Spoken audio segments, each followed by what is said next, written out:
Kipindi chetu cha leo ni kuhusu pale maiti inapokuwa ni bora kuliko mgonjwa.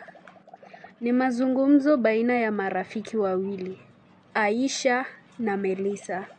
Tazama. Naumwa sana rafiki yangu. Aisha, nimelazwa wiki ya pili sasa, sina pesa kabisa. Unaumwa nini dada?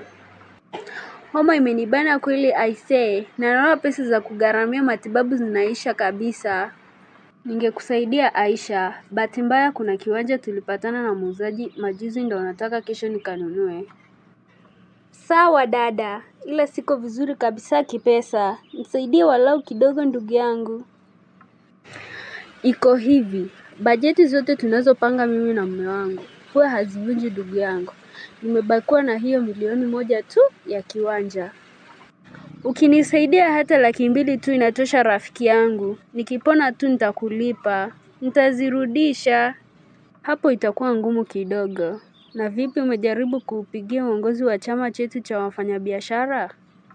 Ndiyo, wamenichangia 30,000 tu. Anza matibabu na hiyo Melissa. Get well.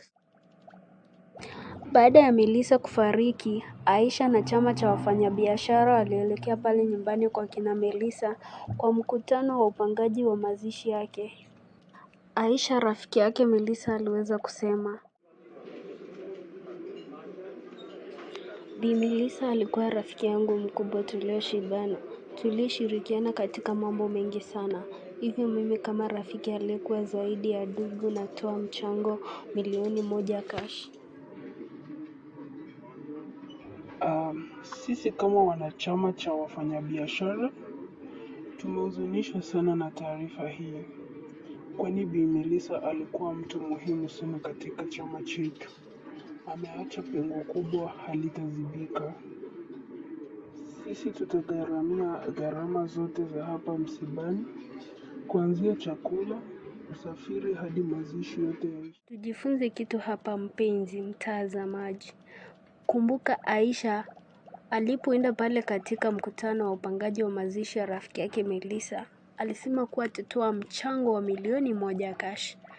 Na Melissa alipokuwa anamuomba usaidizi, Aisha hakuweza kumsaidia.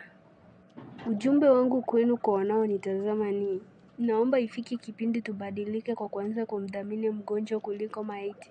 Yaani mtu akishafariki, marehemu ndo tunamwenzi sana kuliko alipokuwa mgonjwa.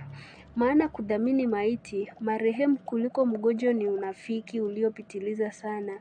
Huenda huyo mtu angesaidiwa kwa nguvu kubwa kama inayoonekana kwenye mazishi, asingefikia hadi kufa. Kibaya zaidi ni pale ambapo mtu hakuwahi kwenda hospitali kumjulia hali mgonjwa makusudi kabisa, lakini anajifanya yeye ndo mwenyekiti wa kamati ya mazishi na kutayarisha risala ndefu ya wasifu wa marehemu. Jamani, tujifunze kitu. Thank you so much for watching.